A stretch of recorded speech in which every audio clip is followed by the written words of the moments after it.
पर्यटनासाठी म्हणून फिरण्यासाठी म्हणून एक बस आहे, 2 बसेस आहेत. त्याचा वरचा टॉप नसतो आणि तुम्ही फक्त त्याच्यावर बसून तुम्ही बाहेर मुंबईचं दर्शन घेऊ शकता. मुंबई दर्शन बस, त्याचं रूपांतर आम्ही त्या विजयी यात्रेच्या मिरवणुकीच्या बसमध्ये केलं होतं. पण केलं होतं.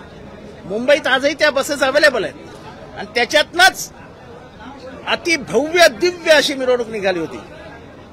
आज जेव्हा मला समजतंय तेव्हा मला कळतंय की त्या बसेसही गुजरातवरनं येणार आहेत. आता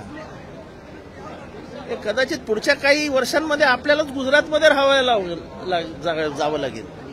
त्यामुळे मुंबई तर काय महाराष्ट्राच्या हातात राहील असं मला वाटत नाही. सगळंच जर तुम्ही अरे काय आमच्या बीएसटीच्या बसेस नाही आहेत का? आमचे मराठी ड्रायव्हर काय कमी आहेत का? त्यांना मुंबईतले रस्ते माहीत नाहीत का? काय चालवलंय काय आमच्या? म्हणजे खरं तर हे सगळं आयोजन करण्यासाठी मुंबई क्रिकेट असोसिएशनला सांगायला होतं. बीसीसीआयनी एमसीएला विश्वासातच घेतलेलं नाही. एमसीएला पास दिला 1000 माझ्या खिशात पासेस असतील किंवा माझ्या माणसाकडे पासेस असतील, 20-20 पासेस दिलेत आम्हाला. वाटा मी तर वाटणार आहे, पण एमसीएचा रोलच नाही. जेव्हा पाकिस्तानमधला हरवून आपण आलो होतो तेव्हा everything was organised by BCCI and MCA together. Responsibilities were given to us by Mr. Pawar, calling from the land where we had won. कि हे तुम्हाला करायचं आहे, and we did it successfully. Hardly anybody in Mumbai knows the route. Now they are struggling, sending tweets. Police are also involved in it. कि चुना मिरवणुकीतनं जाणार आहे, मिरवणुकीतनं जाणार आहे, मिरवणुकीतनं जाणार आहे.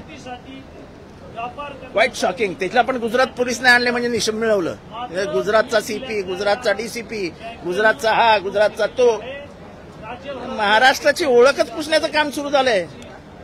उद्या फॉरेनचे टीव्ही चॅनल जेव्हा दाखवतील तेव्हा बस काय दाखवणार? जी जे ही काय बरोडामध्ये मिरवणूक आहे की अहमदाबादमध्ये मिरवणूक आहे? मुंबईत आहे ना, माझ्या मराठी माणसाच्या मुंबईमध्ये.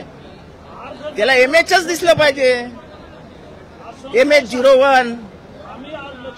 या सगळ्याचं फार वाईट वाटतं बाबा. मराठी माणसाची ओळख पुसू नका हो. मराठी माणसाची क्रिकेट ही पंढरी आहे.